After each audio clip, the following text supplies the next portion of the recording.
Shalom, selamat pagi, salam sehat untuk kita semua dan tetap semangat. Jangan pernah kita bosan-bosan atau berhenti untuk belajar. COVID-19 boleh ada, tetapi semangat kita nggak boleh turun, nggak boleh merosot. Dan kita senantiasa terus menjadi berkat untuk kemuliaan nama Tuhan. Mari kita siapkan materi kita selanjutnya dan ambil waktu sikap untuk berdoa sebelum kita masuk di materi selanjutnya. Mari kita satu di dalam doa. Terima kasih Tuhan untuk hari ini, kami bersyukur karena Tuhan senantiasa pelihara kami, Tuhan senantiasa beri kami kekuatan.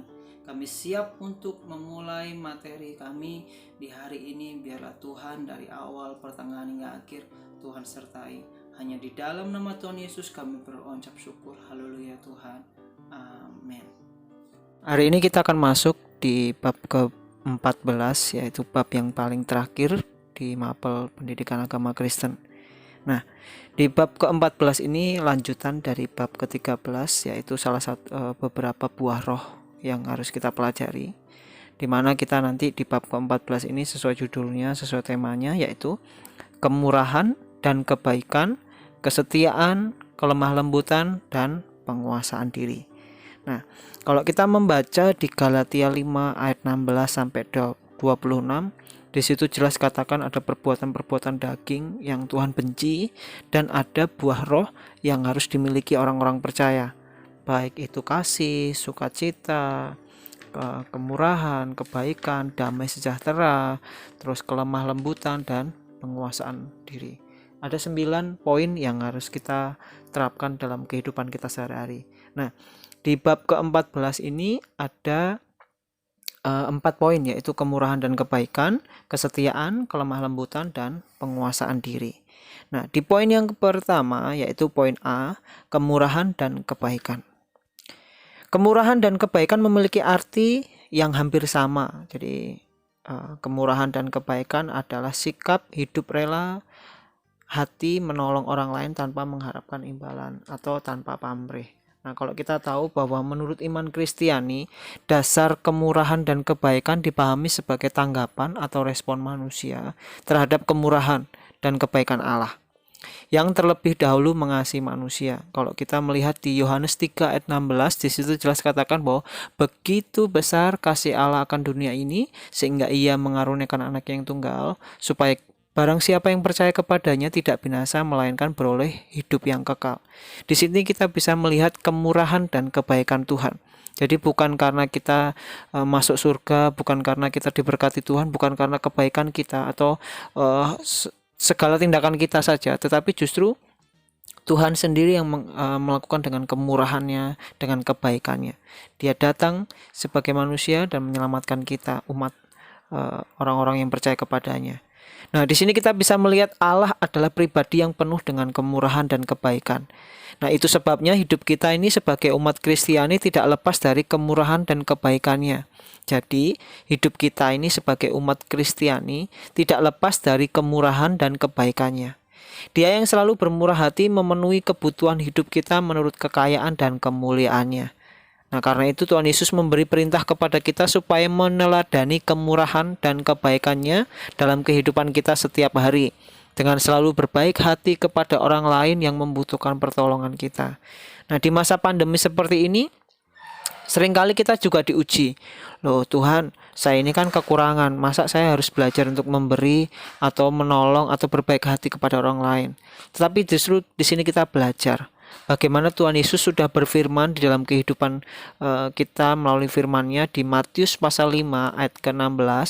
Di situ jelas katakan bahwa demikianlah hendaknya terangmu bercahaya di depan orang supaya mereka melihat perbuatanmu yang baik dan memuliakan Bapamu yang di sorga. Jadi sekali lagi di Matius pasal 5 ayat 16, di situ Tuhan Yesus berfirman, demikian hendaknya terangmu bercahaya di depan orang. Jadi bukan karena kita pada waktu masa pandemi baik atau mungkin pada waktu kita senang atau waktu kita susah, bukan hanya di kondisi waktu itu baik susah maupun senang, kita diajar untuk terang kita atau perbuatan kita itu bercahaya di depan orang. Jadi orang tuh melihat ada sesuatu pertolongan. Ketika dia mengalami kegelapan, namanya gelap itu pasti hidup di dalam dosa.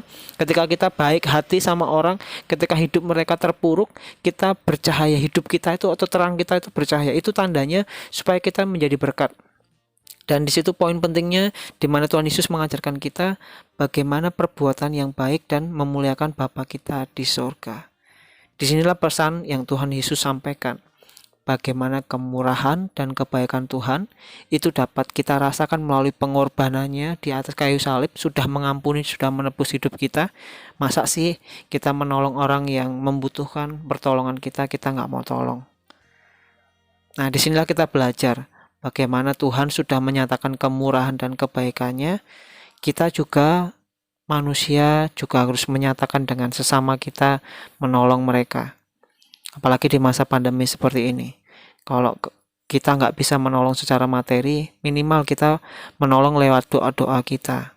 Bagaimana kita senantiasa berdoa supaya kepada mereka dikuatkan, diteguhkan, supaya mereka nggak ngambil jalan pintas. Kebanyakan di masa pandemi ini yang penuh dengan pergumulan masalah hidup, seringkali banyak orang mengambil jalur pintas. Hidup mereka mengambil waktu yang singkat, mereka meninggal dan lain sebagainya, atau justru mereka melakukan sebuah kriminal dan lain sebagainya. Tapi bagaimana hidup kita, karena kita merasakan kasih dan kemurahan Tuhan, kita juga harus menyatakan hidup kita. Hendaklah terang kita bercahaya di depan orang, baik mereka dapat melihat perbuatan kita dan memuliakan Tuhan Yesus atau Bapa kita yang di surga. Lanjut di poin yang ke B, yaitu kesetiaan. Kesetiaan dalam bahasa Yunani disebut pistis, yang berarti layak dipercaya. Di sini kita dapat melihat bahwa setia juga berarti melakukan segala sesuatu dengan tekun. Nah, kata setia ini berarti melakukan segala sesuatu dengan tekun. Contohnya, seandainya kita ingin naik kelas 8, kalian sebentar lagi kan akan kenaikan kelas dan beberapa lagi juga akan ujian dan lain sebagainya. Kita harus setia mengerjakan tugas. Ayo. Kalau orang setia itu berarti dia melakukan segala sesuatunya dengan tekun. Salah satu contohnya dia setia mengerjakan tugas-tugas dan kewajiban dengan tekun sampai berhasil. Ini poin pentingnya. Kalau orang setia itu, kalau kita dapat melihatnya dalam kehidupan sehari-hari, dia dapat mengerjakan tugas atau kewajibannya dengan tekun sampai berhasil. Kesetiaan seseorang akan terlihat dalam proses menyelesaikan upayanya dari awal sampai akhir. Jadi orang dikatakan setia itu dari awal sampai akhir dia mengerjakannya dengan baik. Mau tugas, mau kewajibannya sebagai anak, sebagai siswa, sebagai teman, sebagai siapapun, ketika kita diberi tanggung jawab, ya kita menyelesaikan tugas dan tanggung jawab kita atau kewajiban kita sampai dengan berhasil, tekun sampai berhasil. Nah, di sini jelas katakan bahwa dia setia sampai akhir. Kita dapat melihat Tuhan Yesus contohnya, yaitu contoh yang paling sempurna ketika ia ingin mewujudkan kesetiaannya dalam kehidupan sehari-hari. Dia setia menyelesaikan tugas-tugasnya, bahkan sampai rela mati di atas kayu salib. Dia setia sampai akhir. Oleh karena itu, setiap umatnya dituntut untuk tetap setia kepada Tuhan, walaupun harus menghadapi berbagai tantangan atau godaan. Tuhan Yesus menekankan agar setiap orang percaya itu setia, baik dalam perkara kecil maupun perkara besar. Baik setiap orang kita yang percaya, kita diajarkan untuk tetap setia di dalam perkara yang kecil, karena saya percaya bahwa ketika kita setia dalam perkara kecil, Tuhan akan mempercayakan perkara-perkara yang besar. Jangan berharap ketika kalian kenaikan kelas ini tiba-tiba naik kelas 9. Itu mustahil. Orang dikatakan dia naik kelas 9 kalau dia lolos di kelas 8 atau atau naik kelas di kelas 8. Nah, ini yang dinamakan setia di dalam proses, setia dari awal sampai akhir. Butuh ketekunan. Jadi kalau kalian naik kelas 9 tiba-tiba SMA, tapi kalau kalian nggak mau belajar di kelas 8 maupun kelas 9, yaitu mustahil juga. Apalagi di kelas 7 seperti ini. Ketika ada ujian, ada ulangan atau tugas, kalian asal-asalan mengerjakan. Nah, di sini jelas katakan bahwa orang setia itu tekun. Kalau pengen naik grade atau naik sesuatu yang tingkat yang besar, kalau diberi perkara-perkara yang besar sama Tuhan, dalam hal kecil pun dia harus dikatakan dia setia. Ini menjadi poin penting kita. Kalau kita setia sama sesuatu yang hal yang kecil, baik tugas-tugas, Mister percaya bahwa kalau ketika kalian nanti jadi orang sukses, kalian akan dapat melakukan sesuatu yang ringan, yang kecil. Saya setia di dalam sekolah aja setia, apalagi di dalam pekerjaan nanti waktu dewasa. Nah, pasti dia akan sukses. Jangan berharap bahwa ketika kalian jadi orang sukses tapi kalian tidak mau setia di dalam perkara kecil. Ini menjadi poin kita. Orang dikatakan setia, dia setia sampai akhir. Nah, poin yang ke C, lanjut. Kelemah lembutan. Salah satu topik khotbah Tuhan Yesus di bukit adalah berbahagialah orang yang lemah lembut karena mereka akan memiliki bumi. Matius 5 ayat 5. Matius pasal 5 ayat 5. Jadi orang yang berbahagia itu orang yang lemah lembut karena mereka akan memiliki bumi. Apa maksudnya ini? Nah, di sini jelas katakan bahwa dalam ucapan bahagia ini dinyatakan bahwa orang mewarisi bumi adalah mereka yang lemah lembut. Kelemah lembutan bukan berarti lembek atau tidak tegas atau letoy, tapi melakukan sesuatu yang sikap rendah hati. Ini yang dikatakan bahwa dia lemah lembut. Jadi orang lemah lembut itu dia memiliki sikap rendah hati. Jadi nggak loyo-loyo, bukan itu pembahasannya lemah lembut, lemah gemulai, atau kalau laki-laki nggak tegas, tidak. Semua kita dapat, baik laki-laki maupun perempuan, kita harus memiliki sikap kelemah lembutan ini, yaitu sikap kerendahan hati. Kalau kita bisa melihat di dalam kehidupan kita, kita pasti akan bertemu dengan orang-orang yang bervariasi secara emosionalnya, baik dia secara emosi ini berbicara soal perasaan ya. Jadi emosi bukan karena dia pemarah, tidak, tapi emosional ini berbicara soal perasaan, baik dia seorang yang tegas, yang kuat, atau dia pendiam dan sebagainya. Nah, di sini kita diajarkan nilai kelemah lembutan itu bisa memudar. Itu sebabnya di dalam khotbah Tuhan Yesus di bukit, dia mengingatkan kita untuk tetap lemah lembut. Tuhan Yesus menunjukkan pada dirinya bahwa pribadi yang lemah lembut di dalam Matius pasal 11 ayat 29. Di situ jelas katakan bahwa dalam situasi apapun bentuknya, orang percaya itu dituntut bersikap lemah lembut. Jadi dalam situasi apapun, orang percaya dituntut untuk bersikap lemah lembut. Sikap ini bisa dipraktekkan dalam kehidupan sehari-hari kepada teman, keluarga, dan lingkungan. Ada seringkali kita dicobai dengan orang-orang terdekat kita. Mari kita diajarkan untuk tetap terus lemah lembut. Bahkan sekalipun dalam menghadapi ketegangan persoalan, Alkitab mengajarkan kita untuk tetap bersikap lemah lembut, yaitu jawaban lemah lembut meredakan kegeraman, tetapi perkataan yang pedas membangkitkan amarah. Jadi kalau ada orang yang bikin jengkel kalian, coba belajar untuk tetap terus sabar, walaupun diperlakukan atau justru mereka yang bikin jengkel harusnya kita kesel, tapi kita belajar untuk tetap terus sabar, rendah hati, dan lain sebagainya. Karena jawaban yang lemah lembut, ya sabarlah. Jadi jangan sampai ketika orang pengen ngejak kita berantem, langsung gitu. Nah, itu nggak boleh. Kita diajarkan untuk jawaban yang lemah lembut, sabar. Jadi orang terdekat itu biasanya ngeselin, tapi kita diajarkan untuk tetap terus sabar. Nah, itulah pesan Tuhan di Amsal 15 ayat 1. Poin yang kedua, poin yang terakhir, yaitu penguasaan diri. Nah, kenapa penguasaan diri selalu dikasih yang paling belakang? Karena baik kasih, baik sukacita, baik damai sejahtera, baik kesabaran, baik kelemah lembutan, baik tadi kita belajar tentang kemurahan, baik kita belajar tentang kesetiaan. Semuanya itu menyangkut di dalam penguasaan diri. Penguasaan diri adalah sikap yang mampu mengontrol diri secara baik dan benar. Nah, di sini kita belajar. Jadi ciri orang dewasa itu bukan ditentukan oleh usia. Seberapapun dia usianya, sampai kakek nenek pun, tapi kalau dia tidak mengontrol dirinya baik secara baik maupun secara benar, dia bukan dikatakan orang yang dewasa. Jadi penguasaan dirinya kurang sekali. Orang percaya dituntut untuk dan diminta, dan Tuhan rindu supaya kita juga memiliki buah roh, yaitu penguasaan diri. Namun seseorang akan disebut dewasa jika ia mampu menguasai dirinya dengan baik. Kalian kelas 7, tetapi ketika kalian dapat mengontrol diri kalian secara baik dan benar, kalian dikatakan dewasa. Kita dapat melihat secara beberapa hal di mana menjadi tua itu sudah pasti, ya benar nggak?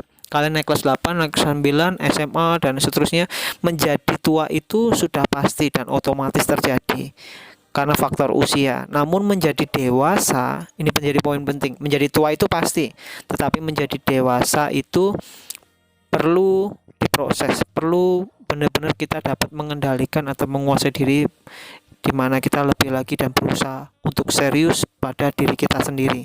Jadi tua itu pasti, tetapi menjadi dewasa itu butuh proses. Kalian perlu melatihnya di dalam penguasaan diri kalian. Mari kita mau belajar dari beberapa tokoh. Yang pertama, Yusuf. Di dalam Kejadian pasal 39, kalian mungkin sering mendengar kisah tentang Yusuf ini di cerita sekolah minggu atau cerita khotbah atau lain sebagainya. Kisah Yusuf ini mampu menguasai dirinya ketika istri Potifar ini mengajak sesuatu yang berdosa atau perbuatan zina. Istri Potifar membujuk Yusuf dengan berbagai cara dan iming-iming, tetapi Yusuf dapat mengendalikan dirinya. Mister pun sebagai laki-laki juga terus berusaha yang terbaik, dan terus yang terbaik buat Tuhan. Walau sering kali jatuh, tapi terus belajar lebih baik lagi. Di dalam penguasaan diri ini penting. Yang kedua, Daniel. Menguasai diri dan berketetapan dan tidak menajiskan dirinya dengan santapan roh raja dan dengan anggur yang bisa diminum raja. Maka Allah melembutkan hati pemimpin pegawai istana sehingga Daniel dikasihi dan dihormati. Nah, di dalam kehidupan Daniel pada waktu itu, bagaimana menjaga kekudusan hidup, baik makanan-makanan yang membuat dirinya yang Tuhan gak suka pada waktu itu. Nah, Daniel berusaha benar-benar menjaga baik makanan maupun minumnya. Kalau kita tuh dibilang katakan ya nggak sembarangan makan minum. Jadi ibaratnya nggak menajiskan diri dengan kayak misalnya alkohol, narkoba dan lain sebagainya. Kalau contoh sekarang ini. Jadi Daniel itu menahan, menguasai dirinya supaya tidak terjerumus oleh hal-hal yang nggak benar. Kalau kita saat ini seperti Daniel ya dicobai dengan hal-hal kayak narkoba, kayak minum-minuman keras, dan alkohol dan lain sebagainya. Itu contohnya kehidupan kita sekarang ini. Apakah kita mampu menguasai diri kita di dalam penguasaan diri? Mari belajar dari Yusuf dan Daniel. Apakah kita serius untuk tetap terus setia sama Tuhan, atau justru kita terpengaruh oleh godaan-godaan seperti handphone? Kalau era-era sekarang ini, kalau Yusuf tadi kan masa-masa di mana dia digoda oleh Potifar. Kalau kita mungkin saat ini dengan handphone, dengan game, dengan lain sebagainya. Nah, kita sibuk dengan hal yang lain tapi kita lupa sama Tuhan. Nah, di sini kita belajar. Nah, tokoh yang terakhir yaitu tokoh yang paling sempurna di dalam belajar dalam penguasaan diri yaitu Tuhan Yesus sendiri. Ketika Tuhan Yesus ditangkap para pengawal imam besar dan di Taman Getsemani, dia tetap tenang, penuh penguasaan diri. Justru salah satu muridnya mencabut pedang dan menebaskan telinga salah seorang penangkapnya hingga putus, yaitu Petrus ya. Jadi muridnya justru tidak bisa menguasai diri ketika dipropaganda, ketika diadu domba pada waktu itu. Nah, justru Tuhan Yesus tetap tenang ya. Memang kalau itu memang Tuhan izinkan ya, dia santai dan sebagainya. Nah, di sini belajar penguasaan diri. Tuhan Yesus justru bersikap lemah lembut dan penuh penguasaan diri, dan dia justru seorang ya atau Tuhan yang dapat kita contoh di dalam kehidupan kita sendiri. Mungkin kita diajak untuk emosi, kita mungkin di dalam pergumulan dan tekanan, tapi kita mau terus melatih diri kita supaya kita tidak jatuh di dalam berbagai pencobaan. Itu saja yang pesan Mister yang dapat berikan. Mari kita mau menerapkan dalam kehidupan sehari-hari kemurahan dan kebaikan, kesetiaan, kelemah lembutan, dan penguasaan diri. Tuhan Yesus memberkati kita semua. Amin. Nah, kita tadi sudah menyelesaikan materi kita pada hari ini, dan Mister berharap supaya firman Tuhan atau mungkin materi di hari ini biarlah menjadikan kekuatan buat hidup kita, menjadi rema dalam hidup kita, supaya dimanapun kita berada, baik di rumah, di sekolah nanti, kalau sudah tatap muka atau mungkin di lingkungan di masyarakat kita ada, kita senantiasa menjadi garam dan terang dimanapun kita berada. Sekali lagi, mari kita ambil waktu untuk berdoa, karena kita akan mengakhiri materi kita, pembelajaran kita pada hari ini. Mari kita ambil sikap untuk berdoa. Terima kasih Tuhan, kami sudah menyelesaikan materi kami pada hari ini. Tuhan, berikan kami hikmat, kecerdasan, bahkan setiap firman, setiap materi yang ada, biar itu masuk dalam hati dan pikiran kami, supaya menjadi rema dalam setiap kehidupan kami. Terima kasih Tuhan, berkati untuk kedua orang tua kami, dan biarlah kasih-Mu, kebaikan-Mu, kemurahan-Mu senantiasa ada untuk keluarga kami.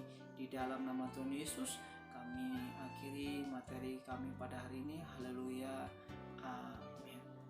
Oke, tetap semangat, tetap jaga kesehatan. See you next time. God bless.